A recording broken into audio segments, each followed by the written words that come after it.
한국 시장이 글로벌 시장 다 갈 때 안 좋았잖아요. 네. 작년에 미국이 나스닥 기준으로 2년 연속 막 20% 30% 할 때 그쵸. 한국이 코스피가 아마 마이너스 10%, 네. 코스닥이 마이너스 한 20% 정도였었을 거예요. 네. 가장 큰 이유를 꼽으라고 한다면 결국은 이제 정책의 부재, 이른바 정치적 불확실성 이제 이런 부분이었기 때문에 대선 이후에 주가의 상승은 어느 정도 지금 예견하고 있었는데 생각했던 것보다 속도와 강도가 빠른 거는 좀 사실이다. 이재명 정부가 내세우는 게 이른바 주주환원, 코리아 디스카운트 해소, 또 오늘 기념비적으로 또 이제 거래소까지 또 가시고 맞습니다. 했잖아요. 네. 그러니까 이제 이런 것들이 여건이 마련되어 있는 상황에서 상당히 잘 맞아떨어지는 컨비네이션이 있었지 않았나. 그게 이제 단기간에 주가가 빠르게 급등했던 그런 원동력이지 않나라고 생각하고 있습니다. 예, 퇴근길 라이브 시작하겠습니다. 안녕하십니까, 김영롱입니다. 기분 좋은 하루였죠. 시장이 계속 오르고 있습니다. 코스피는 아시다시피 3년 5개월 만에 2,900선을 돌파를 했고, 외국인은 대선 이후에 5거래일째 사고 있는데 양시장 합치면 한 4조 4천억 원 가까이 되더라고요. 약간 어색하리만치 대규모의 자금들이 이렇게 나오고 있는데, 이러다 보니까 많이 올라서 기분 좋고 또 한편으로는 많이 올라서 이제 고민되는 시점이기도 합니다. 과연 어떤 선택이 지금으로서 유효할지 시장도 정리해보고 투자 전략 한번 세워보도록 하겠습니다. 오늘 IBK 연금보험 박종현 증권운용부장과 함께합니다. 어서 오십시오. 네, 안녕하세요. 예, 부장님. 네. 부장님께서는 대선 이후의 시장 네. 뭐 그렇구나 싶으세요? 아니면 좀 네. 약간 좋으면서도 어색하고 좀 그러세요? 일단 지수가 이제 2,900을 넘었잖아요. 네. 기록을 보니까 3년 3개월, 3년 5개월. 3년 5개월, 네. 3년 5개월 만에 2,900선, 이제 3,000선에 이제 뭐 목전에 와 있는 상황이니까 네. 조금 어색하긴 하죠. 지수 자체는. 언제였던가 싶기도 하고. 그러니까요. 예. 근데 뭐 사실은 대선이라는 이슈 자체가 제가 봤을 때는 기본적으로 지난 몇 년 동안 특히 지난해 한국 시장이 글로벌 시장 다 갈 때 안 좋았잖아요. 네. 뭐 작년에 미국이 나스닥 기준으로 2년 연속 막 20% 30% 할 때 그렇죠. 한국이 코스피가 아마 마이너스 10%, 네. 코스닥이 마이너스 한 20% 정도였었을 거예요. 네네. 그래서 한국 시장만 이제 못 나갔던 게 작년인데 가장 큰 이유를 꼽으라고 한다면 결국은 이제 정책의 부재, 이른바 정치적 불확실성 이제 이런 부분이었기 때문에 어떤 형태든지 선거 이후에 대선 이후에 이제 이런 부분이 해소될 거로 생각했기 때문에 예. 주가의 상승은 어느 정도 지금 예견하고 있었는데 생각했던 것보다 속도와 강도가 빠른 거는 좀 사실이다. 뭐 네. 이렇게 좀 최근 상황을 볼 수 있을 것 같습니다. 그러면 이제 뭐 그러니까 더 분석적으로 들어가기 전에 네. 가장 큰 변화, 시장을 이렇게 올리는 가장 큰 변화 하나만 꼽으라고 한다면 네. 어떤 거 꼽으시겠어요? 그러니까 사실 뭐 이제 하나로 꼽기는 좀 어렵고요. 네. 이제 결국 저는 이제 제 뷰를 그동안 쭉 들으셨던 분도 있을 거고 네. 제가 3%는 이제 가끔 나오니까 이제 가끔 보신 분도 있을 텐데 제가 이제 작년부터 해서 올해는 미국장보다는 한국 주식 시장이 더 좋을 거다라는 생각을 계속 가지고 왔었고 네. 기회가 있을 때마다 필요를 했었는데 크게 이제 저는 두 가지 정도 생각을 했었어요. 첫 번째는 일단 지난해 너무 주가가 안 좋았다. 이른바 밸류에이션 상에서 한국 주식이 너무 싸져 있는 거 아니냐. 이제 그게 첫 번째였고 두 번째는 그 트럼프 행정부가 가져가는 정책의 기본이 뭐 여러 가지가 있지만 핵심은 미국에게 무역 수지 적자를 안겨다 주는 국가들의 통화 가치를 절상시키는 쪽에 정책의 포커스가 맞춰질 거로 생각을 했거든요. 네네. 그럼 결국은 한국의 통화 가치는 절상될 수밖에 없다. 그러면 이 자체가 뭐 경기 측면에서는 좋은 건 아니지만 어쨌든 간에 통화 가치가 절상이 되면은 그동안 집을 나갔던 외국인들이 다시 돌아올 수 있기 때문에 네. 수급적으로 호재일 거다. 이제 이 두 가지만 가지고도 저는 올해 한국 시장이 얼마든지 좋아질 거다라고 생각했었는데 지금 이제 물어보신 게 한 가지만 꼽으라고 하면 뭐냐. 이 두 가지가 근저에 깔려있던 상황에서 네. 이른바 이제 활용 정점 내지는 뭐 기름을 부어준 게 바로 이제 신정부가 출범을 했고 네. 또 현재 이재명 정부가 내세우는 게 이른바 주주환원, 코리아 디스카운트 해소, 또 오늘 기념비적으로 또 이제 거래소까지 또 가시고 맞습니다. 했잖아요. 네. 그러니까 이제 이런 것들이 여건이 마련되어 있는 상황에서 상당히 잘 맞아떨어지는 어떤 그런 컨비네이션이 있었지 않았나. 그게 이제 단기간에 주가가 빠르게 급등했던 그런 원동력이지 않나라고 생각하고 있습니다. 그러니까 사실 워낙 대선 이후에 이런 시장 상승세가 너무 뚜렷하게 변화를 나타내다 보니까 네. 말씀해 주신 것처럼 앞에 그 두 가지 조건은 계속 좀 이렇게 밑받침이 된 상태에서 네. 그때도 뭐 글로벌 IB나 국내 증권사들도 그래서 밴드 상단이 한 2,700에서 2,900까지도 얘기는 나왔었는데 네. 12개월 포워드였고 근데 대선 이후에 정부가 바뀌니까 갑자기 상단이 한 3,100, 200까지 지금 올라가 있는 상황입니다. 그 외국인들의 수급 동향도 그러면 어떻게 보시는지 좀 궁금합니다. 사실 제가 앞에서도 말씀드렸지만 5거래일 동안의 양시장에서 4조 4천억 원이면 네네. 그냥 저도 막연하게 상법 개정이 되면 그 정도 들어오지 않을까? 네. 오랜 기간에 걸쳐서 그런데 5거래일 만에 이렇게 들어왔어요. 외국인 네. 수급은 좀 어떻게 읽고 계십니까? 그러니까 사실 이제 외국인 입장에서 제가 봤을 때는 어쩌면 최근에 한국 시장의 주가 상승이 제일 당황스러운 주체일 것 같아요. 예. 예. 왜냐하면 그 외국인들의 수급을 놓고 보면은 뭐 여러분들 기억을 하시겠습니다만은 지난해 8월부터 올해 4월까지 9개월 기간 연속으로 코스피 시장에서만 외국인이 팔아치운 금액이 38조, 네네. 39조 그렇습니다. 뭐 사실 뭐 거의 역사적 수준으로 이렇게 긴 기간 동안 순매도세를 지금 보였다고 볼 수 있겠고, 그렇죠. 그럼으로 인해서 결과론적으로 봤었을 때 한국 시장에 대한 비중이 많이 축소되어 있겠죠. 그래서 제가 지금 숫자는 한국 비중, 외국인의 한국 비중이 얼마인지 정확하게 이제 숫자는 좀 기억은 안 나는데 아마도 역대 한국 시장에서 외국인 비중이 거의 최저 수준까지 떨어져 있을 거예요. 네. 그러면 뭐 이제 저도 기관에서 투자를 하는 기관 투자자가지만 기관 투자들은 크게 보면은 이제 패시브 펀드가 있고 액티브 펀드가 있잖아요. 네. 근데 거래의 어떤 금액 비중으로 보면은 패시브 펀드가 훨씬 많아요. 규모는. 근데 이제 액티브 펀드가 워낙 이제 공격적으로 운영하니까 좀 눈에 두드러지고 뭐 조금 시장에 영향을 줄 뿐이지 금액 자체로 봤을 때는 패시브 펀드가 훨씬 많거든요. 네. 그러면 이제 패시브 펀드라고 하면은 결국은 벤치마크 대비 플레이를 하는 건데 외국인들의 그 한국 비중은 벤치마크를 하회하고 있었을 거라는 얘기죠. 네. 예. 그리고 그 동안에는 그게 잘 맞아 떨어진 거죠. 특히나 작년에는 뭐 한국 시장 계속 안 좋았으니까. 근데 올해 연초부터 조금 시장 흐름 바뀌었죠. 왜냐하면 뭐 지금 결과론적으로 코스피가 YTD 기준 20%가 상승을 넘어갔는데 신정부 출범하기 전에도 연초만 하더라도 사실은 한국 시장 뭐 한 10% 가까운 상승률을 보였거든요. 네. 특히나 미국 시장이 그 4월 달에 트럼프가 상호관세 부과하면서 고점 대비 한 20% 빠질 때 한국 시장은 그래도 플러스를 선방하고 있었단 말이에요. 네네. 그러면 이제 그때부터 이미 외국인들은 벤치마크 대비 이제 언더퍼폼하고 있는 이런 상황이었기 때문에 상당히 외국인들 입장에서는 한국을 너무 비워놨던 거 아니야? 너무 그동안 언더로 해놨네. 조금 적어도 중립으로는 가야 되겠다. 이제 이런 생각을 좀 하고 있었을 것 같아요. 근데 이런 상황에서 현 정부가 들어서면서 특히나 상당히 이제 주식시장이 우호적인 또 주주환원적인 뭐 상법 개정부터 해서 여러 가지 정책들이 결국은 좀 방향성을 명확하게 좀 보여주고 있잖아요. 뭐 오죽하면 가장 큰 공약을 이제 주가지수 5,000으로 삼고 있으니까 그러면 외국인 입장에서는 상당히 마음이 좀 조급해질 수밖에 없지 않나. 근데 지금 앵커께서 말씀하셨던 것처럼 현재 6거래일 동안 한 4조 샀다고 말씀하셨는데 지난 9개월 동안 38조를 팔았기 때문에 네. 4조면 이제 한 10% 정도 되산 거거든요. 네.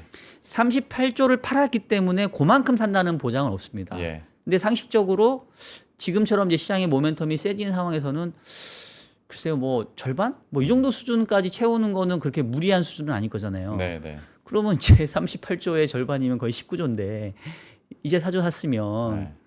뭐 아직도 뭐 총알은 상당히 많이 남아 있지 않나. 네. 즉 외국인 입장에서는 아직도 채워야 할 조급함이 더 크는 상황이 아니냐 이렇게 좀 볼 수 있을 것 같아요. 그러니까 나간 금액들을 생각하면 또 사조도 그렇게 크게 안 느껴질 수도 있는데 제가 계속 주목하고 강조하는 게 워낙 이제 짧은 시간 안에 이게 확 들어오다 보니까 네네. 물론 외국인 입장에서 그 매력도 충분히 이해는 합니다. 환율 상황도 그들에겐 지금 우호적일 테고. 그렇죠.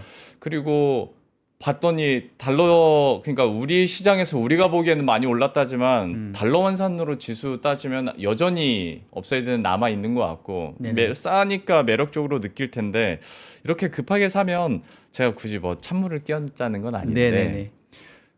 많이 오르고 많이 사다가 이번 주 월요일에 선물 시장에서 외국인들이 매도를 하기 시작해요. 오늘장 현 선물에서도 어쨌거나 좀 상승 그 매수 탄력이 좀 떨어지는 것 같고 네네. 약간 좀 쉬어가려고 하나? 라는 노파심이 좀 있는 네, 거죠. 맞습니다. 마침 내일이 또 동시 만기일이다 보니까 예. 이때인가? 네네. 괜히 그런 걱정도 있는데 여기에 네. 대해서는 좀 어떻게 네. 해석을 하십니까? 일단은 이제 그 우리 구독자 아니 우리 시청자분들께 조금 비하인드 스토리를 얘기하고 싶은 게 예. 이제 우리 방송 시작 전에 우리 그 영롱 앵커랑은 이제 좀 얘기를 했는데 네네. 일단은 이제 시장은 우리 좋게 보고 있잖아요. 그럼요. 근데 이제 너무 시장 좋으니까 또 너무 좋은 얘기만 해서는 또 이게 방송의 어떤 그 뭐랄까 희소성이 없으니까 지금 이제 거꾸로 약간의 이제 리스크 팩터를 이제 이렇게 점검해 보자는 차원에서 우리 좀 짚어주고 계신다고 좀 우리 시청자분께서 이해를 해주시면 좋을 것 같고요. 네네. 아유, 감사합니다. 대신 네. 또 대변을 해주시고. 예. 그러니까 저도 마찬가지예요. 그러니까 사실 뭐 오늘 같은 장에 와가지고 뭐 시장이 뭐 여기서 다시 뭐 빠질 수 있다 이런 얘기는 사실 CR도 안 먹히는 얘기고 사실 하고 싶지도 않아요. 예, 분위기도 안 맞고 네. 그리고 뭐 저도 사실 그렇게 보지 않고 근데 왜냐하면 이제 말씀했던 것처럼 이제 너무 급하게 온 부분은 있으니까 뭐 조금 여기서 그래도 돌다리도 두드리려는 심정으로 혹시나 우리가 간과하고 있는 건 없나 너무 우리가 환호하고만 있는 게 아닌가라는 것들을 또 짚어보는 게 이런 또 방송의 필요성이니까 네. 이제 그런 차원에서 이제 저도 부정적인 느낌보다는 요런 거는 조금 그래도 생각은 해봅시다라는 차원에서 저도 대답을 좀 드리도록 할게요. 네. 말씀 주셨던 것처럼 내일이 이제 선물옵션 동시만기일 그래서 뭐 3, 6, 9, 12월에 한 번씩 3개월에 한 번씩 돌아오는 거기 때문에 일단은 뭐 변동성이 좀 커질 가능성은 있고요. 네. 그리고 사실은 어쨌든 간에 현재의 지수대가 이른바 기술적인 분석 상에서는 과매수권에 진적 들어섰어요. 이미 한 800선부터 제가 봤을 때는 과매수권이었는데 이제 2,900까지 끌어올렸으니 네. 뭐 과매수권 정도의 가격대이기 때문에 이 기술적인 분석이라고 하는 게 뭐 사실은 지나놓고 보면은 또 제법 잘 맞는 경우가 있거든요. 그러니까 그 얘기는 뭐냐면 결국은 지금 주가는 모두가 다 이제 이익 구간이에요. 네. 그렇잖아요. 지수가 3년 5개월 만에 최고치를 기록을 했고 그 얘기는 모든 종목들은 뭐 지수가 그 정도면은 뭐 두세 배 난 종목들도 있을 거고. 2차 전지 갖고 계신 분만 빼고. 네, 죄송합니다. 또 이 와중에 또 소외된 네. 분들도 있으니까 예, 이차전지 빼고 예. 그다음에 뭐 반도체 뭐 삼성전자 이런 거 좀 빼고 우리가 흔히 말하는 뭐 주도주 내지는 맞아요. 뭐 그냥 기본만 갖고 있어도 지금 다 이익 구간이고 다 이제 뭐 몇 배씩 먹었던 구간인 거란 말이에요. 네. 그러면 이제 사람들의 심리가 내가 좀 먹었으니까 뭐가 조금 안 좋은 게 나오면 좀 차익 실현을 하고 싶은 마음이 드는 건 사실이거든요. 네. 그리고 또 그동안 고생 많이 했으니까 이제 그런 차원에서 뭔가 조금 악재나 돌발 변수가 나타나면 이제 그런 차원에서 조금 그 매도세가 나올 수 있죠. 그래서 저는 뭐 선물옵션 동시 만기 자체가 뭐 어떤 큰 악재가 될 것 같다 이렇게 보기는 어려울 것 같고 왜냐하면 기본적으로 조금 장의 수급 자체가 안 좋으면 옵션 만기일에 좀 영향을 줘요. 근데 네. 지금은 앞서 했던 것처럼 외국인들이 뭐 계속 탄탄하게 사주고 있고 뭐 기관들도 그렇고 개인들도 그렇고 밀리면 살려고 하는 분위기를 계속 보여주거든요. 네. 그러니까 요즘 시장 보게 되면 조정이 왜 없을까 싶은데 사실은 조정이 없진 않아요. 장중에 조정이 있어요. 장중에. 그러니까 이게 전형적인 강세장의 모습이거든요. 전형적인 강세장 때는 조정이 장중에 나타납니다. 그러니까 오늘도 사실은 시장이 초반에 좀 안 좋았거든요. 네네. 좀 가다가 차익션 나와다가 다시 이제 후반에 가는데 그러니까 조정이 없지는 않다. 장중 조정 나타나고 이제 먹고 가는데 그래서 이런 상황에서는 꼭 선물옵션 동시만기가 그렇게 크게 영향을 미칠 것 같지는 않고 다만 이게 아니더라도 다른 뭔가 좀 나오면 지금 이제 익절을 하고자 하는 욕구들을 조금 충족시킬 수 있기 때문에 그런 측면에서는 우리가 뭐 주변에 뭐가 있는지 없는지는 살펴볼 필요는 있을 것 같은데 선물 옵션 만기는 잘 모르겠어요. 그게 그 자체가 큰 영향을 주지는 않을 것 같습니다. 저는 일단. 그러면 뭐 비슷한 맥락의 질문을 좀 다르게 표현을 하자면 네네. 만약에 어쨌거나 뭐 매일 영원히 오르는 장은 없으니까 그렇죠. 지금 구간에서 약간의 조정이 왔을 때 네. 개인 투자자 입장에서는 충분히 매수할 수 있을 만한 그러면 자리가 될 것인지 네. 아니면 약간은 조금 더 조정폭이 길어질 수도 있으니 좀 기다려 보자라는 쪽인지 네. 이것도 뭐 부장님이나 저나 긍정적으로 본다는 전제 하에 네. 예, 드리는 말씀이긴 합니다만은 좀 어떤 전략이 지금은 유효하다고 보세요? 제가 봤을 때는 지금은 약간 좀 심리 싸움이 될 것 같아요. 이제 심리가 중요할 것 같은데, 그러니까 이게 사실 3년 5개월 만에 사상 최고치고 몇 년 만에 한국 주식시장에서 뭔가 돈을 벌 수 있을 만한 기회? 네. 약간 돈 냄새가 나기 시작을 했거든요. 그런데 이런 장에서 빨리 내가 뭐 짐 싸서 나간다? 이거는 사실은 제가 봤을 때는 그렇게 바람직하지 않을 것 같고, 그리고 대부분의 시장 주체들도 지금 돌아가는 분위기 속에서는 이게 쉽게 끝날 장은 아니다라고 아마 인식을 할 거예요. 네. 그리고 어떻게 보면 아까 얘기했던 것처럼 최근 주가 상승의 가장 당황스러운 주체가 의외로 외국인일 텐데 외국인 입장에서는 그동안 비워놓은 거는 38조인데 채운 건 네. 4조밖에 안 된단 말이에요. 네. 근데 지난 9개월 동안 38조 비웠던 그 평 단가보다 지금 4조밖에 못 채웠는데 단가가 높아져 있어요. 그러니까 이제 결과론적으로 봤었을 때는 안 파는 게 나았던 그런 현재 주가 상황이 돼버린 거예요, 지금은. 네. 그러니까 이런 상황에서 계속 외국인들이 들어올 거다라는 어떤 그 뭐 희망 회로가 아니라 이 분석이 어떻게 보면 합리적이기 때문에 이런 상황에서는 잘 안 팔려가겠죠. 그리고 앞서 얘기했던 것처럼 조정이 나와도 장중 조정에 그친다 하겠고 뭐 증시의 격언 중에 이제 기다리는 조정은 잘 없다라는 게 다들 조정이 왔으면 하는 거를 지금은 바라는 상황 같아서 아직은 제가 봤을 때는 쉽게 조정이 올 구간은 아닌 것 같고 이게 이제 아까 제가 그 기술적인 분석 지표상에서 봤었을 때는 과하 매수권이라고 말씀드렸잖아요. 근데 이게 이제 제가 뭔 근거로 말씀드리냐면 그 일봉으로 봤었을 때 우리가 기술적 분석 중에서 이제 그 과매수권과 과매도권을 가장 쉽게 캐치하고 가장 많이 보는 지표가 RSI 상대 강도 지수라는 게 있잖아요. 네. 이게 일본 기준으로는 지금 70 이상 80 정도 가까워졌어요. 그러니까 이것만 보면 이제 과열인데 얘를 주봉으로 보면요. 아직도 남았습니다. 월봉으로 보면요. 아직도 많이 남았어요. 그래서 그런 걸 감안해 봤었을 때는 뭐 조정이라고 얘기할 정도로 막 주가가 크게 빠지고 뭐 이러기는 지금은 아직은 또 그렇게까지는 또 보기는 좀 때가 이르다. 아직은 좀 더 힘이 좀 실려 있다. 뭐 이렇게 좀 보고 있습니다. 그러니까 말씀하신 것처럼 지금 진짜 심리가 중요한 때이기도 하고 투자자들의 심리도 더 큰 기대감을 갖고 있고 여기에 이제 이재명 대통령도 뭐 한국거래소도 뭐 방문을 하고 또 증시 부양에 대한 의지를 계속 이제 연일 확인을 시켜주다 보니까 네네. 그런 심리들이 지수에도 이렇게 계속 반영이 되는 것 같은데 듣다 보면 이것도 어쨌거나 허니문 기간에 오고 있는 랠리잖아요. 그렇죠. 과거 보면 한 달? 길면 좀 그렇게 허니문 랠리로 가긴 하던데 네. 이번은 좀 달리 봐야 되지 않나? 왜냐면 상법 개정도 그렇죠. 그러니까 뭔가 실질적인 증시 부양책들이 앞두고 있는 거잖아요. 네. 추경도 그렇고요. 이번은 조금 더 길게 갈 수 있을 것인가에 대해서도 좀 이거는 뭐 예측과 시나리오의 전망이긴 합니다만 어떻게 보세요? 네. 그러니까 저도 이제 허니문 랠리라는 표현을 저도 쓰긴 썼는데 네. 요즘 신혼여행 며칠 가나요? 요즘엔 길게 가더라고요. 그래요? 많은 분들이. 예.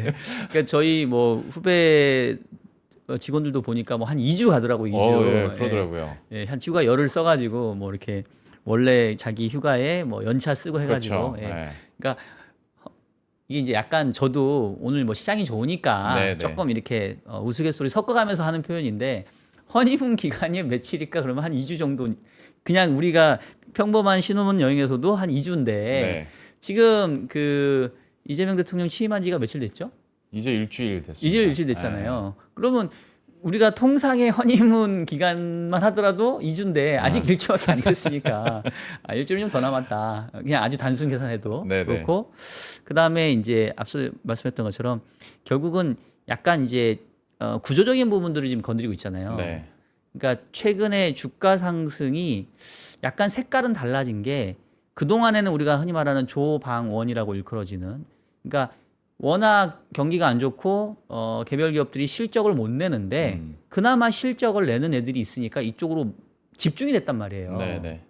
그래서 그동안에는 결국은 EPS가 나오는 애들 위주로 주가가 올라갔다고 한다면 최근에 나타나는 시장의 흐름은 EPS가 안 좋아도 이른바 멀티플의 릴레이팅으로 인해서 주가가 좀 올라가는 모습들을 보여준단 말이에요. 대표적인 게 이제 반도체고 대표적인 게 삼성전자이겠죠. 예. 지금 뭐 물론 뭐 고정거래 가격, 뭐 디램 가격 올라가고 있고 뭐 향후 좋아질 거다라고 생각은 하긴 하지만 갑자기 뭐 이렇게 막 삼성전자가 이렇게 막 매력적으로 보이진 않잖아요, 사실은. 그러니까 자체 매력으로 올라온 건 아니고 네, 앞에서 말씀하신 패시브 자금이 네네, 더 큰 성격이긴 하죠, 사실. 그렇죠. 네. 그러니까 이제 EPS는 안 올라도 그래도 멀티플이 너무 싼 거 아니냐.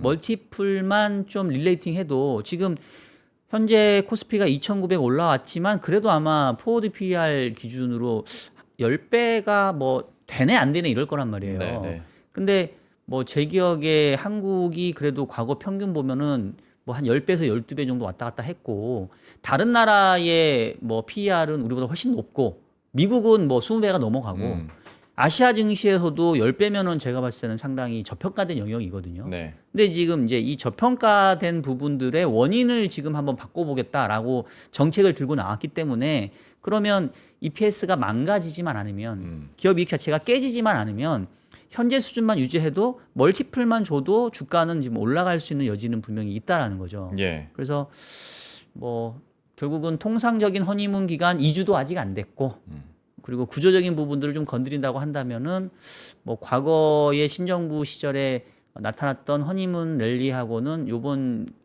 시장의 상승세는 조금 결이 다른 걸로 일단 봐줘야 되는 거 아니냐 뭐 이런 생각이 듭니다. 워낙 저평가돼 있으니 네네. 허니문 기간도 좀 더 좀 정상화만 되더라도 네. 2주보단 길다. 한 달 이상 갔으면 좋겠다. 아직 끝났다고 보긴 좀 어렵다는 거죠. 네. 예. 그러면 그 베이스로 약간 뭐 저희가 종목을 구체적으로 얘기하진 않겠지만 이건 전략적인 측면에서 좀 여쭤보는 건데 네네. 어쨌거나 대선 이후에 많이 올랐던 부분 보면 소위 말하는 정책 수혜주들 많이 올랐잖아요. 급하게 네. 급등을 했고 상한가를 기록했고 다 예전에는 개인 투자자들이 관심도 없었던 막 지주사, 증권사 그리고 이렇게 쳐다보지도 않았던 카카오, 또 보험사. 네, 보험사 뭐 난 삼성생명이 저렇게 올라가는 건 처음 봤어. 난. 그러게요. 네. 어떤 또 그러니까 어떤 지배구조 관련해서 네네. 정점에 있는 종목들 엄청 오르고 했었는데 그러다가 이제 또 같이 오르는 게 전차군단이에요. 네.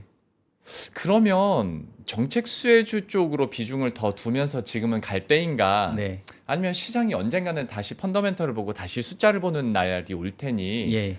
미리 사실 미리도 아니에요. 예. 전차 군단은 많이들 사고 있으니까 반도체나 자동차 쪽으로 지금은 비중을 늘려갈 때인가에 네. 대한 고민은 분명히 하실 것 같습니다. 한 이 맞아요. 정도 시점에서 예. 지금은 어디에 조금 더 네. 비중을 두는 게 낫다고 보십니까? 그러니까 사실은 뭐 오늘 방송이 네. 좀 뻔한 얘기를 할 수밖에 없는 게 네, 뭐 제가 타 방송에서도 얘기했지만 지금 이런 시장 분위기 속에서 뭐 시장 간다 안 간다 다 왔다 여기서는 해야 된다 이런 얘기는 의미가 없어요 지금. 네. 그럼 결국은 뭐냐면 뭐 사야 돼요? 지금이라도 이거 쫓아가야 돼요? 아니면 덜 올랐던 걸 사야 돼요? 뭐 이런 쪽으로 관심이 집중될 수밖에 없어요. 네. 사실 이제 제가 이제 섭외 오늘 전화 받고 아 오늘 이런 때는 나 같은 사람 부르지 말고 네, 그냥 뭐 종목하고 섹터 정말 깊게 파는 사람 불러가지고 하는 게 낫지 않겠냐 이제 이런 말씀도 좀 드렸는데 네. 이제 그래도 뭐 조금 매크로적인 내용도 좀 필요하니까 이제 그런 부분에서 저를 부르신 것 같은데 결국은 제가 봤을 때는 지금 국내 시장 이끄는 축이 양대축이란 말이에요. 앞서 했던 것처럼 외국인들의 수급이 이제 작년과 올해 달라지면서 나타나는 기본적인 외국인 수급이 한 축이고 그다음 또 한 축은 신정부가 특히나 뭐 상법 개정 등등 이른바 코리아 디스카운트를 해소하는 정책을 들고 나온 부분 예. 요 두 개가 양축이에요. 그러면 이제 요 두 개 축에 어느 쪽에 이제 무게 중심을 둘 거냐가 결국은 제가 봤을 때는 이게 섹터와 종목의 선택을 좌우할 변수인 것 같아요. 네. 근데 이제 제가 결론적으로 얘기했던 거는 조금 비겁하긴 하지만 둘 다 가져가야 된다. 그리고 대신 비중을 둔다면 네. 저는 그래도 정책 국내 모멘텀 한 4, 그다음에 외국인들이 사는 모멘텀 6. 만약에 외국인이 사는 종목이 국내 모멘텀과 겹친다. 네. 그러면 걔는 뭐 무조건 더 담아야 되는 거고. 네. 근데 어쨌든 무게중심은 저는 외국인들 수급에 좀 더 6을 두고 있는데 이제 이유는 뭐냐면 아직 덜 올랐기 때문에 그래요. 그리고 외국인들이 사는 종목들을 보게 되면 지금 앵커께서 얘기하셨지만은 전차를 지금 사기 시작했단 말이에요. 예. 지금 요번 주부터 두드러지는 특징이 현대차, 기아차 오늘도 지금 많이 샀거든요. 오늘도 많이 올랐고 그다음에 이제 삼성전자도 이제 6만 전자를 이제 하려고 하고 그럼 사실은 그 동안에는 손이 안 갔던 종목들이에요. 네. 왜냐하면 업황이 안 좋거든. 자동차는 지금 뭐 품목별 관세에 막혀가지고 지난달 수출 안 좋았단 말이에요. 네.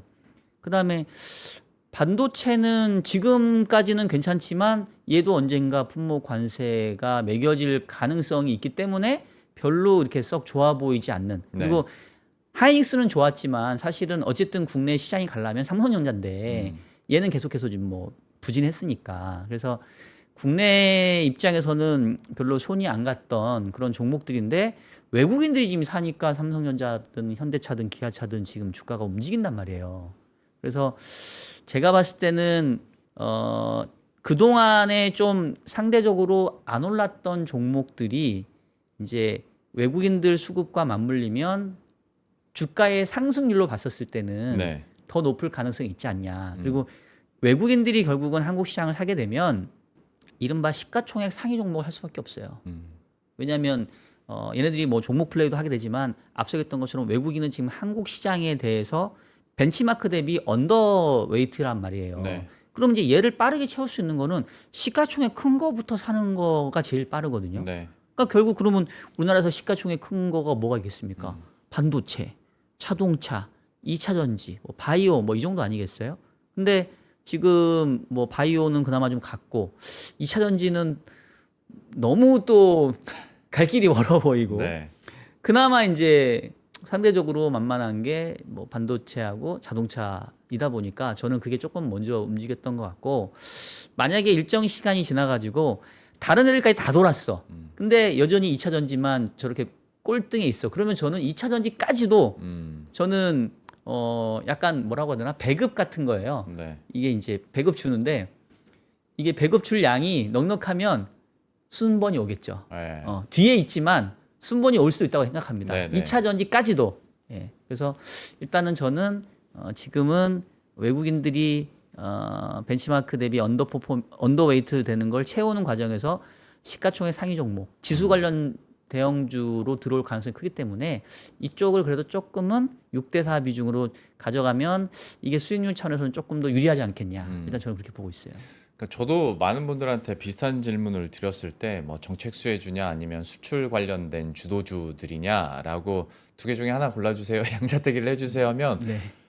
부장님께서도 그러셨지만 제 3의 답이 나와요. 외국인 수급 따라가는 게 지금은 맞는 것 같다. 네. 외국인들이 사는 종목을 하는 게 지금은 유효한 전략일 것 같고 이렇게 뭐 정책이냐 수출이냐 이렇게 나누는 시장은 아닌 것 같다라고 얘기를 해주시는데 부장님께서도 역시 그렇게 얘기를 하셨으니 이 수급 그리고 어떤 종목을 많이 사는지는 한번 계속 지켜봐야 될 것 같고 네. 저희가 뭐 한 중후반부서부터는 변수들이나 우리가 그래도 좀 조심해야 되는 부분도 체크하겠지만 네. 아직은 중반까지는 안 됐으니 좋은 얘기 조금만 더 하겠습니다. 네. 상법 개정 관련해서 네. 뭐 속도 조절한다는 얘기도 있기는 한데 어쨌거나 상법 개정 그 안에 들어가 있는 내용들은 조금 더 강화가 되면서 시장에는 어쨌거나 큰 기대감과 모멘텀으로 작용할 것으로 예상이 되고 있는데 네. 이런 상법 개정이 되면서 나타날 시장에 대한 효용성 그리고 어떤 시장을 얼마나 더 상승으로 이끌 것인가에 대한 그러니까 영향은 네네. 어떻게 바라보십니까? 네. 근데 사실은 이거는 좀 저한테는 좀 어려운 질문이에요. 왜냐하면 그러니까 사실 상법 개정이라는 게 이거 좀 말을 잘해야 되는데 그 세상의 모든 정책이 완벽한 정책은 없어요. 늘 항상 뭐 빛이 있으면 그림자, 어둠이 있는 거고 장점이 있으면 단점도 있는 겁니다. 네. 그러니까 근데 이제 사실은 단기적으로 봤을 때는 상법 개정 자체는 주가에는 분명히 상승 요인일 거예요. 왜냐하면 어쨌든 간에 이 주주의 입장을 대변해주는 그런 정책들이 대부분 방향성이 있으니까. 네. 그래서 저는 단기적으로는 당연히 이제 좋다라고 보는데, 근데 조금 이제 걱정되는 거는 결과적으로는 이제 주가가 계속 상승을 하려면 결국 기업이 돈을 계속 벌어줘야 되거든요. 그러면 기업 입장에서도 조금 긍정적인 부분이 있어야 돼요. 네. 근데 지금 상법 개정에 대해서는 그 주주 입장에서, 그러니까 대주주 말고 우리 이제 일반 투자자들, 소액주주 입장에서는 지금 선호하는데 대주주는 어쨌든 좀 싫어하잖아요. 솔직히. 그 얘기 뭐냐면 뭔가 좀 불편한 거예요. 네. 그러면 이거 좀 얘기 잘해야 되는데 아니 근데 이거는 민감한 주제라 얘기 이 잘해야 되는데 대선 이전부터 상법 네네. 개정 나오면 양 네. 갈래에서 나왔던 목소리가 예. 분명히 있고 네. 그 중에 하나를 말씀하시는 거니까. 그렇죠. 여러분 네. 오해는 안 하실 거죠. 막 괜히 요즘에 그 이런 얘기 잘못하면 막 댓글이 막 저도 막 악성 달려가지고 너무 조금 기울어지는 그런데 것 같으면 제가 반대쪽 네, 얘기하면 네. 더 하겠습니다. 그러니까 일단은 저도 상법 개정 찬성합니다, 여러분. 네. 예, 오해 없으시길 바래요. 근데 이제 어쨌든 간에 좋을 때니까 좋을 때는 또 안 좋은 쪽에 대한 부분을 우리가 볼 필요가 있잖아요. 네네. 그래서 결국은 이제 대주주라 하면은 결국 경영진인데 좀 껄끄러워한다. 그리고 이게 상법 개정 보면 크게 뭐 두 가지 축인 것 같은데 뭐 흔히 말하는 그 이사의 뭐 그 주주 충실 주주 충실 의무를 좀 넣는 거, 네. 그다음에 이제 또 3% 룰도 조금 이제 네네. 민감한 부분인 것 같은데 이게 당장 그 주주 입장에서는 이제 좋은 거고 그러면 주주 우선주의네 그리고 향후에 뭐 배당도 더 늘어날 수 있겠네라고 하면 지금의 가격대와 최근 시장 분위기로는 주가가 올라요. 네. 아까 했던 것처럼 우리나라 여전히 주가는 저평가되어 있기 때문에 이거를 재감만 받아도 이 릴레이팅만 돼도 EPS가 안 늘어나도 주가는 올라갈 수밖에 없습니다. 근데 이제 나중에 이 상법 개정이 이제 실제 이제 통과가 돼서 이게 향후에 시간이 지나서 이제 기업의 경영 활동에 어떤 영향을 줄 건지를 이제 그때 생각해 보자는 거예요. 그때를. 네네. 그러면 기업의 경영 활동이 좀 위축될 소지도 좀 있을 것 같고 네. 그리고 기업을 하는 입장에서 그러면 안 되지만 이렇게 너무 한국 시장 타이트해. 그럼 차라리 나는 한국을 떠날래. 한국에서 돈을 적게 벌고 차라리 외국 내 지사에서 돈을 더 벌래. 라는 그렇게 생각하면 안 되지만 그런 생각을 할 수도 있잖아요. 그러면 결국은 이게 기업의 이익이 계속 늘어나 줘야 네. 주가가 계속 상승을 할 텐데 어느 순간에는 조금 이 뭔가 갈등이 좀 생길 수도 있겠다. 이제 그런 차원에서 저는 상법 개정이 조금은 좀 더 신중하게 좀 볼 필요가 있는 것 같고 그래서 지금 민주당도 원래는 뭐 그냥 오늘 내일 바로 통과시키려고 했었거든요. 네네. 근데 지금 조금 미뤘잖아요. 네. 그러니까 아마 그런 생각들을 하고 있어서 그런 것 같아요. 그리고 이제 기존의 야당 시절이랑 여당 시절이랑은 좀 입장이 좀 다르잖아요. 그래서 아마 그 부분이 조금 고민하고 있는 부분인 것 같고 그리고 그전에는 상법 개정이 원래 1년 유예였었는데 네. 지난번에 그 거부권 됐었을 때 네. 근데 지금은 대통령께서 그냥 즉시 시행을 얘기를 했으니까 그러니까 더더욱이나 조금 더 면밀하게 봐야 되겠죠. 네. 1년 유예를 둔 정책은 일단은 통과시켜 놓고 1년 동안 보면서 상호 보완하면 되지만 즉시 시행은 상호 보완할 그게 없잖아요. 네. 그러니까 이제 아마 그런 부분들이 현재 민주당도 야, 우리 좀 다시 한번 고민해 보자. 이거 한번 크로스 체크 해 보자. 뭐 이제 이러고 있는 것 같아요. 근데 아마 지금 제가 생각하는 고민들을 조금 하고 있지 않을까. 그러니까 이거는 뭐 제가 상법 개정에 반대한다는 입장이 아니기 때문에 결국은 기본적으로 주가가 계속해서 장기적으로 우상이 하려면 네. 모두가 좋아야 돼요. 주주도 좋고 그다음에 대주주도 좋고 그다음에 뭐 경영진도 좋고 사실은 그래야 이게 올라갈 수 있으니까 이제 그런 부분들을 잘 이렇게 좀 조화를 이루는 이런 부분들을 현 정부가 좀 찾기를 저도 기대를 합니다. 마무리는 굉장히 아름답게. 네. 어떻게 좀 괜찮았나요 이거? 조심스럽게 예. 말씀하시는 예. 게 이거 되게 여기까지 민감- 느껴집니다. 예, 이거 되게 민감해가지고. 민감한 거죠. 민감한 일이기도 하고 네. 혹시나 이제 어쩌다 보니까 이제 상법 개정 관련된 게 꼭 정치적인 이슈로 꼭 들릴 수도 있는 문제라 네. 조심하시는 아유, 게 네. 느껴지는데 어쨌거나 주주를 위한 그런 상법 개정이 지금 준비가 되고 있고 약간 뭐 속도 조절은 한다지만 저 근데 이 속도 조절 관련해서 네. 시장 분위기가 정말 좋고 기대감이 크구나라는 거를 느꼈던 게 네. 즉각적으로 뭐 통과 안 시키고 약간 속도 조절한다는 기사가 뜨니까 개인 투자자들은 얘 호재가 더 좀 길어졌어. 아. 라고 해석을 하시더라고요. 아, 그게 뭐 그렇게도? 틀린 말은 아니기도 하고, 네. 그러니까 뭐 세론이 나올 수도 있는데 그 뉴스 시점이 좀 더 미뤄졌네, 더 상승할 거야라고 희망회로도 많이 돌리시더라고요. 그럴 수 있죠. 모든 호재가 다 드러나는 것보다 네, 우리 그렇죠. 항상 꿈과 희망을 계속 가져가는 게 나을 수도 있으니까. 네, 그래서 네. 시장 분위기 정말 좋다. 뭐 심리적인 부분도 그렇고요. 그런 생각을 좀 했었는데. 말씀드린 것처럼 이제 프로그램의 중반이 지나가니까 그러면 변수들도 한번 체크는 해보도록 하겠습니다. 이거는 글쎄 아직까지는 악재는 아니고 호재로 받아들이는 것 같습니다. 미중 간의 관세 협상이 이제 큰 틀에서는 합의를 봤다라고까지 이제 뉴스가 들려왔어요. 네. 불확실성이 어쨌거나 해소된 건데 또 트럼프는 어디로 튈지 모르니 그렇죠. 지켜는 봐야겠죠. 미중 관세 협상의 큰 틀의 합의 이거는 좀 어떻게 해석하고 시장에는 또 어떤 영향을 줄 것인가에 대해서도 좀 인사이트 부탁드릴게요. 우리가 이제 초반에 이제 지금처럼 잘 나갈 때니까 네. 뭐 다 좋은 얘기 일변도일 건데 예. 조금 우리는 차별화하는 차원에서 조금 뭐 살펴볼 것도 얘기하자 이제 이렇게 시작했잖아요. 그러니까 제가 봤을 때는 지금 레벨대에서 우리가 혹시나 뭔가 짱돌이 날라오지 않을까라고 그나마 우리가 고민할 부분은 사실은 국내가 아니고요. 이제 해외에 있고. 그렇죠. 네. 그리고 우리가 지금 믿고 있지만 현재 관세가 유예된 거지. 네. 이게 지금 결론이 난 게 아니거든요. 그렇죠. 예, 7월 9일까지 상호 관세가 지금 유예된 거고 네. 미국 트럼프 행정부는 7월 9일까지 미뤄졌으니까 그때까지 봐줄 테니까 니네들 제시할 수 있는 최선의 것을 가져와봐. 가져와, 예. 지금 그러고 있단 말이에요. 그래서 그 변덕을 뭐 누가 알겠어요. 그리고 지금 중국과도 뭐 오늘도 뉴스플로우 보게 되면은 뭐 상당히 뭐 좋은 얘기를 했고 뭐 건설적인 얘기를 했고 뭐 이러고 있지만 또 갑자기 바뀔지 이걸 또 알 수가 없단 말이에요. 네. 그래서 그게 이제 저도 계속 조금 이제 계속 지켜봐야 될 변수인데 일단은 뉴스플로우로밖에 우리가 사실은 또 받아들일 수가 없으니까 그렇죠. 네. 우리가 회담장에 가 있는 것도 아니고 네.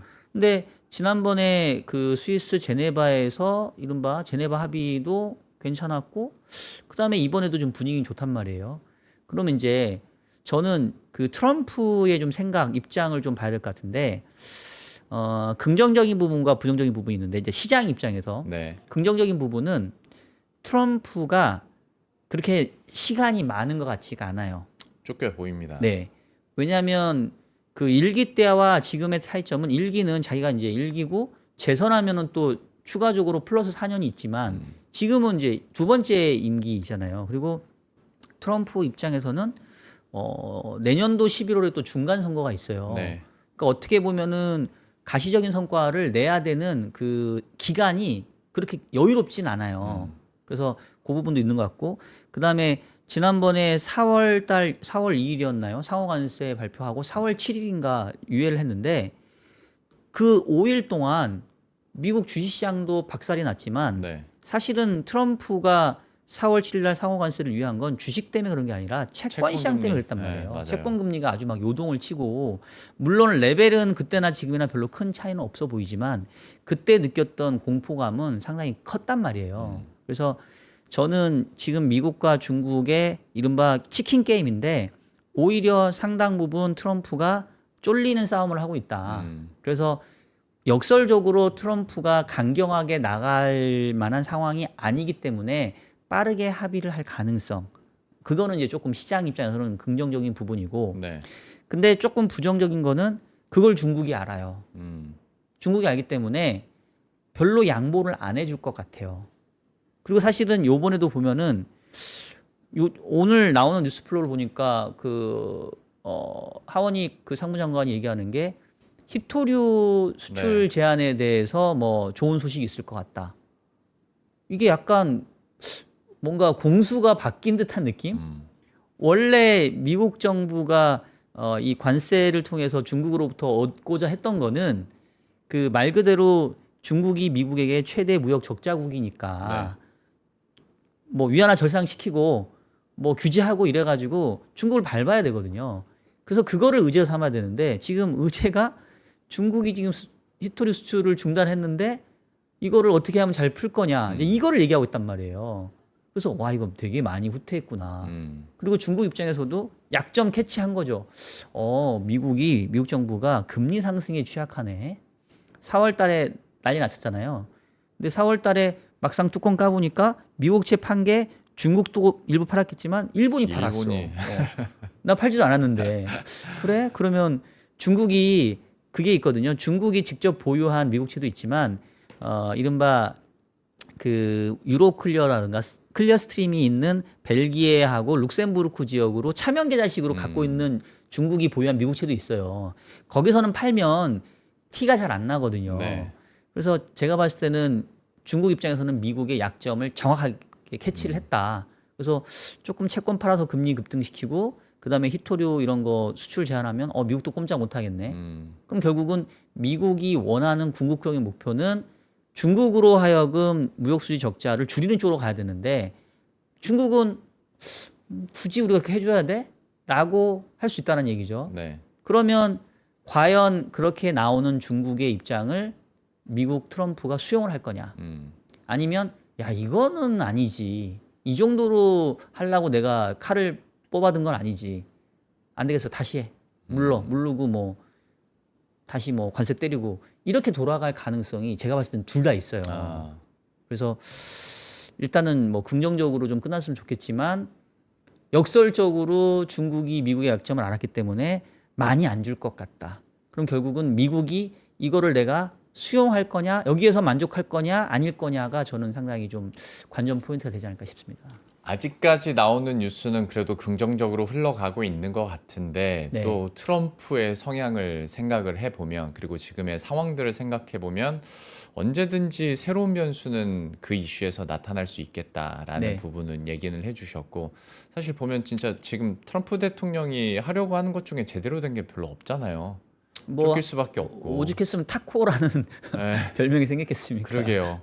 그리고 따르던 일본마저도 지금 5차 협상까지 가면서도 계속 시간 끌고 있는 상황이다 보니까 네. 초조하긴 초조할 텐데 그러다 보니 중국과의 협상이 아직까지는 잘 됐다는 분위기이긴 하나 좀 어떻게 마무리가 될지는 한번 지켜보도록 하겠고 얘기가 나온 김에 우리는 아직 협상 제대로 시작도 안 했잖아요. 그렇죠. 뭐 우리는 아직 순번에서 좀 밀려 있죠. 네. 그런데 이제 당장 G7에서 상견례는 트럼프 대통령이랑 이재명 대통령이랑 할 테니까 네네. 그 관전 포인트는 관전 포인트라기보다 G7의 중요도 시장 영향에 있어서 그건 좀 네. 어떻게 보세요? 그냥 진짜 상견례하고 더 운이 좋으면 비공식적으로 좀 둘이 회담하는 정도로 봐야 될지 아니면 의미 부여를 좀 더 크게 하고 계신지. 근데 사실 저는 그러니까 현재로서는 뭐 누가 그 우리나라의 대통령이 됐다 하더라도 네. 쉽지 않은 그런 협상의 그 장이고 물론 이제 뭐 이재명 대통령이 잘 하실 거라고 저도 기대를 하지만 별로 이렇게 이게 줄 사람이 생각이 없으면 받기도 쉽지가 않거든요. 네. 그러니까 지금 트럼프 입장에서는 뭐 철저하게 계산적으로 갈 거기 때문에 자기들이 만족한 성과를 가져와야 뭐 조금 양보할 거라 뭐 G7 회담에서 얼굴 본다 해서 뉴스 플로우 상에서는 뭐 긍정적인 얘기 나올 수 있겠죠. 되게 건설적인 대화를 나눴고 뭐 이런 얘기 나올 수 있겠지만 이게 실제 협상에 얼마나 긍정적일까는 솔직히 말씀드리면 저는 좀 그렇게까지 기대를 하고 있진 않아요. 네. 그거는 대통령의 잘못이 아니라 이건 누가 대통령이 돼도 이거는 단순히 뭐 정상 간에 해결할 수 있는 문제는 아니다라고 좀 생각하고요. 예. 아까 그 중국하고 얘기를 했던 걸 제가 조금 부연 설명드리면 지금은 많이 잊혀졌지만 처음에 트럼프가 상호관세를 부과하고 그럴 때만 하더라도 가장 그 많이 회자됐던 이름이 현재 미국의 대통령 경제자문위원회 위원장인 스티븐 미란이고요. 네. 그 스티븐 미란이 썼던 지난해 11월에 썼던 스티븐 미란 보고서가 상당히 많이 회자가 됐었어요. 그렇습니다. 근데 사실 저는 그 미란 보고서를 뭐 나름 좀 일찍 봐서 저도 많이 좀 전파를 했던 것 같은데 그 미란 보고서를 보면서 느꼈던 소감은 뭐냐면 결국은 미국의 속내가 담겨 있고 현재 미국이 처한 딜레마적인 상황이 담겨 있어요. 즉 미국은 누가 봐도 현재의 경상수지 적자와 재정수지 적자를 감당하기가 어렵습니다. 한계 상황에 이르렀단 말이에요. 그래서 이거를 해결을 하려면 정상적인 방법으로는 안 돼요. 그러니까 우리가 봤었을 때는 참 뭐 남의 나라 대통령이라서니까 괜찮겠죠. 뭐 약간 미친 사람처럼 저렇게 막 또라이 같은 전략들을 펴는데 예. 그런 전략이 아니고서는 이게 네. 해결하기가 쉽지가 않단 말이에요. 네. 그리고 지금도 계속해서 미국 금리가 높은 수준을 유지하는 이유가 재정에 대한 우려가 계속 있어요. 그리고 재정이 계속 빵꾸 나는 이유는 경상수지가 적자이기 때문에 그래요. 네. 그러니까 내가 물건을 그 돈을 버는 것보다는 훨씬 많이 쓰니 당연히 나는 적자이겠고 내부의 적자를 메꾸기 위해서는 정부가 그러면 빚을 대신 지고 정부가 쓸 수밖에 없거든요. 그러니까 네. 미국의 경상수지 적자와 재정수지 적자는 그래서 쌍둥이 적자라고 하는 거예요. 네. 쌍둥이라는 얘기는 뭐예요? 엄마가 같다는 얘기잖아요. 근원 출발점이 같다고요. 그러니까 결국은 트럼프 정부의 출범의 근본적인 배경은 미국 유권자들이 이거 해결하라라고 해서 트럼프를 찍어줬단 말이에요. 근데 트럼프가 여기서 대충 하고 합의를 한다? 그러면은 제가 봤을 때는 이게 안 맞아. 이게 그 기본 그게 안 맞아요. 그래서 혹자들은 뭐 아름답게 끝날 거다라고 좀 기대를 해볼 수 있지만 앞서 얘기했던 것처럼 결국은 중국이 양보를 하거나 중국이 굴복을 해야 되는데 과연 쉬울까? 그러면 뭐 당장은 뭔가 뭐 휴전 같은 모습이 있을 수 있겠지만 이건 절대 오래갈 휴전은 아니다. 결국은 어떤 식으로든지 크게 부딪혀서 한쪽이 깨지든지 아 이거 이상으로 안 되는구나 라는 극한으로 좀 다다라야 될 게 저는 그래도 아직은 안 온 것 같아요.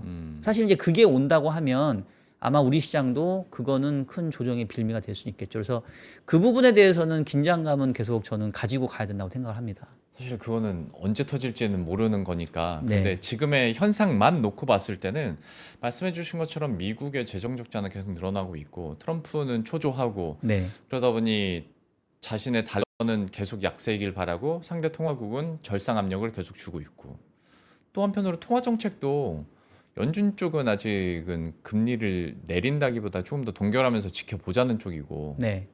우리나라는 금리를 인하하고 또 할 수도 있다라는 얘기를 하잖아요. 그러면 진짜 미국에 비해서 우리 시장이 더 유리하고 매력적으로 보일 수밖에 없겠네요. 그러니까 가격적인 그러니까 주가라는 그 상품의 매력도로만 봤었을 때는 저는 뭐 그래서 한국 시장이 역설적으로 펀더멘탈리는 사실 이렇게 좋은 모습은 아니거든요. 네.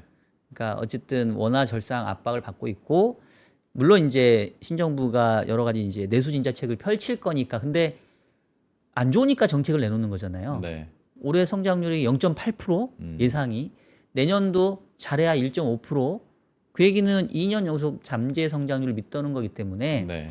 사실 우리가 자본시장에 있고 우리가 주식을 투자를 하고 여기를 통해서 우리가 뭐 어떻게 보면은 먹고 사는 사람들이기 때문에 최근에 주가 상승을 저희가 이제 상당히 좋게 얘기하겠지만 실제 현업에 있고 실제 그 실물 경제에 있는 사람들은 진짜 지금 죽어나가고 있거든요. 아, 그건 맞죠. 그러니까 이 사람들이 보기에는 야 이거 뭐 주식쟁이들은 저렇게 해서 뭐 돈 번내는데 지금 우리는 지금 뭐 폐업하기 일보 직전인데 이게 말이 되냐? 이게 상당히 괴리돼 있단 말이에요. 네. 그래서 약간 실물 경제의 어떤 그 침체된 부분들이 주식시장은 상당히 좀 괴리가 되어 있어서 저도 안타깝긴 한데 어쨌든 일단은 원화에 대한 절상 압력, 그다음에 신정부의 이런 그 주주환원 정책 이거는 분명히 주가를 끌어올리는 동인으로는 분명히 작용할 거다.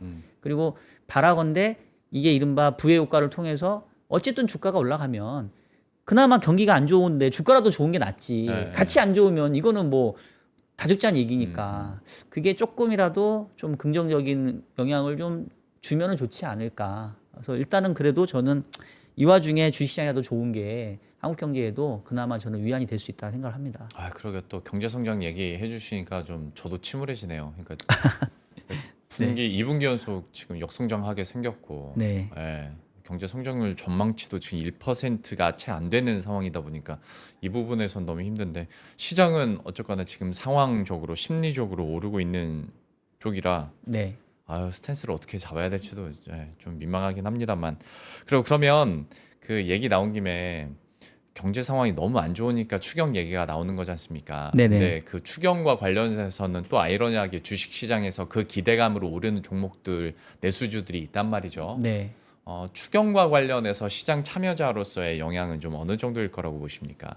일단은 추경은 저도 불가피하다고 생각을 하고요. 네. 해야 된다고 보는데, 근데 이것도 오늘 사실은 이게 뻔한 내용의 방송이 될 뻔한 거를 이렇게 날카로운 질문을 주셔가지고 저를 조금 난처하게 만드시네. 근데 오늘은 그러니까 분위기가 좋아서 예. 어떻게 답변하셔도 네. 좀 받아들일 네. 바운더리는 더 커진 것 같아서. 역시 추경도 양면성이 있습니다. 네. 일단은 그 지금 현 정부가 추경의 규모로 대선 전부터 얘기했던 게 35조 원 정도 돼요. 그래서 지난번에 13.8조를 했고, 그래서 추가로 하는 추경 규모를 한 20조 내서 21조 알파? 정도로 네. 지금 얘기를 하고 계시더라고요. 자, 일단은 팩트로 그럼 35조 정도가 추경이 되면 이게 성장률에 얼마 정도 효과가 있습니까? 이제 이렇게 보면 우리나라가 예산이 한 600조, 650조 뭐 이 정도 될 거란 말이에요. 네네. 그러면 35조 정도 되면 이게 규모로 봤었을 때는 몇 프로야? 제가 숫자가 약하네 갑자기. 그래서 만약에 35조 정도가 그냥 그대로 GDP로 더해지면 원래는 성장률에 한 1.5% 포인트 정도인가를 올리는 효과가 있어요. 한 해의 통으로 이게 영향을 주면. 근데 우리가 이른바 재정 승수라는 게 있거든요. 네. 그러니까 그 추경을 35조 하면 35조가 그만큼 GDP에 더해지는 게 아니라 약간 조금씩 빠져나가고 해서 효율성이 좀 떨어져요. 그렇죠. 그걸 우리가 재정 승수라고 하는데, 재정 승수율이 연구기관마다 좀 다르긴 하지만 지금 재정 승수 얘기하는 게 대충 한 0.한 4? 맞아요. 0.5? 정부에서도 0.3 기대는 예, 하긴 요 정도 했는데. 얘기를 합니다. 그러면 0.4로 잡으면은 원래는 성장률의 1.5% 포인트의 상승 요인인데 0.4 곱하면 0.6% 포인트 상승 요인이에요. 그럼 이제 올해 성장률 원래 예상치가 0.8이었는데 0.6 더하면 한 1.4 정도 되잖아요. 근데 요것도 올해 나타나기 힘들어요. 왜냐하면 이제 추경 집행이 하반기부터 될 거니까 또 절반을 때려가지고 절반은 올해 나타나고 절반은 내년에 나타나고 하면은 아까 0.6에서 올해 0.3, 내년에 이제 또 남은 0.3 이렇게 아주 산수로 접근하면 그래요. 그러면 올해 성장률이 1%가 안 될 상황이었는데 추경 35조로 1%를 넘길 수가 있고 내년에 1.5% 예상이었는데 남은 0.3을 더하면 내년에 한 2% 가깝게 갈 수 있는 숫자는 됩니다. 그런데 문제가 뭐가 문제냐면 이 추경이라고 하는 거는 결국은 정부가 돈을 쓰는 거잖아요. 근데 정부가 지금 뭔 돈으로 쓰냐는 거죠. 세금을 더 걷어야 되는데 세금 못 걷잖아요. 그게 안 좋은데. 그럼 결국은 정부가 돈을 조달할 수 있는 거는 세금 아니면 국채 발행이니까 결국은 채권 발행을 늘릴 수밖에 없어요. 그래서 지금 주가가 너무 좋으니까 사실은 그렇게 뉴스에 안 나오지만 최근에 한국에서 금리가 많이 올랐어요. 아직 추경에 따른 국채 발행이 현실화되지도 않았는데 벌써부터 올랐어요. 근데 이게 어느 정도 체감 수준이냐면 원래 우리나라에서 국채는 코로나 위기 이전까지만 하더라도 연간 100조 정도가 발행됐던 시장이었거든요. 근데 지금 코로나를 겪으면서 한 160조, 170조 됐고 올해 추경 물량까지 더해지면 200조가 넘어가요. 그러면은 이 국채가 발행이 될 때 시장에서 소화를 해줘야 되는데 쉽지가 않단 말이에요. 그럼 금리가 올라갈 겁니다. 그러면 잘 생각하셔야 되는 게 추경을 통해서 뭐 지원금이 내려가고 뭐 소비 쿠폰이 내려가고 하니까 민간에서 느끼는 거는 나 쓸 돈 생겼으니까 좋아라고 할 수 있지만 반대급부로 그게 금리를 올리고 또 소비 쿠폰이나 이런 게 풀려가지고 또 인플레이션 나타나면 금리를 또 올리고 해서 오히려 이자 부담도 늘 수도 있어요. 그러면 이게 앞으로는 이익인 것 같지만 뒤로 보면 내가 원래는 안 내도 되는 이자가 더 늘어나는. 그래서 이 효과를 좀 비교를 해야 되는 부분이 첫 번째가 있고요. 그다음 두 번째는 이창용 하는 총재도 얘기했지만 추경이라고 하는 거는 원래 우리가 쓰는 평소의 예산보다 추가로 썼단 말이에요. 그러면 내년 예산도 올해 추경 쓴 것만큼 늘어나야 돼요. 만약에 올해 추경한 부분들을 빼고 내년에 예산 편성을 하면 올해의 재정이 성장에 기여했던 부분이 내년에는 사라지겠죠. 오히려 마이너스가 되겠죠. 네. 그래서 한은 총재가 추경 규모로 20조 원 정도가 적정합니다라는 말을 했던 이유는 그 정도면 내년의 성장에 크게 부정적이지 않은 수치인데 지금 이제 35조면 넘어섰단 말이에요. 그러면 내년의 예산도 올해보다 훨씬 많이 업해서 편성을 해야 재정의 어떤 경제 부분이 그냥 플랫하게 가는 거예요. 네, 네. 그러면 이제 질문할 수 있죠. 아니 뭐 내년에도 예산 편성하면 되지 뭐가 문제야. 근데 여러분 미국이 지금 3대 신용평가사가 그 다 트리플 A를 강등했잖아요. 네. 무디스까지도. 우리나라 재정이 좋지 않습니다. 그러니까 지금 숫자로만 보면 좋아요. 그렇지만 우리나라는 빠른 고령화가 진행이 되고 있기 때문에 현재 GDP 대비 국가 부채가 50% 간 넘었는데 이게 몇 년간은 괜찮지만 10년 뒤, 20년 뒤를 보면 로그 함수처럼 국가 부채 비율이 이렇게 급등을 해버려요. 그리고 한 번 쓰여진 예산과 복지는 절대 주워 담을 수가 없어요. 그래서 예산 증가율이 높아져 버리면 이거 되담기가 어렵습니다. 그러면 이제 뭐 당장 이슈는 아니지만 우리나라에서도 고금리가 고차가 될 수도 있어요. 그리고 채권 발행이 잘 안 될 수도 있고. 그래서 이제 그런 부분들이 다 있기 때문에 추경 자체가 주는 단기적인 긍정 효과 당연히 있다. 그리고 앞서 얘기했던 것처럼 특히나 뭐 이게 또 뭐 지역화폐 뭐 얘기하니까 관련주들이 지금 급등하고 있잖아요. 좋겠죠. 근데 나중에 분명히 이거에 대한 반대급부로 우리가 치러야 될 비용도 분명히 있다. 네. 그 부분들은 우리 정책을 하시는 분도 좀 잘 가늠하셔서 그거를 아주 옵티멀한 수준에서 이 추경 규모랑 용처를 좀 이번에 잘 하셨으면 하는 그런 바람입니다. 아유, 추경으로 말씀드렸는데 되게 딥한 이야기 해주셨어요. 네, 너무 그리고 길었나요? 사실 지금 재정 건전성이랄지 아니면 지금 상황에 따라서 추경 규모에 대한 이야기 자칫 더 깊게 들어가면 이제 옆에 정치 채널로 넘어가야 될지도 몰라서 네네네. 이 정도로 마무리 짓는데 대신 부장님께서는 시장 금리가 올랐을 때에 대한 역효과도 우리는 고민은 해봐야 된다라는 포인트도 얘기를 해주셨으니까 네. 예, 저희들도 그렇게 받아들이고 시간이 한 1, 2분 정도 남았는데 전혀 예상이 없던 질문일 순 있겠으나 갑자기 생각나서 네.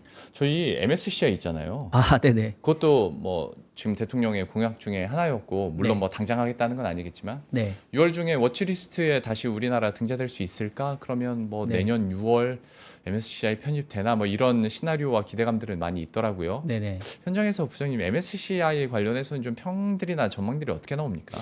일단은 이제 지금 상황에서 사실은 MSCI까지도 편입이 된다 하면은 이거는 정말 뭐라고 해야 되나 뭐 이보다 더 좋을 수 없는 환경이 그렇죠. 될 거라 저는 되면 좋고 안 돼도 나쁘진 않다 이제 이런 입장이고 근데 이제 MSCI 같은 경우는 결국은 이제 외국인들 입장에서는 이게 뭐 시장이 좋고 주주환원이 이게 아니라 이제 결국은 이 지수 편입의 여부는 접근성이 제일 중요해요.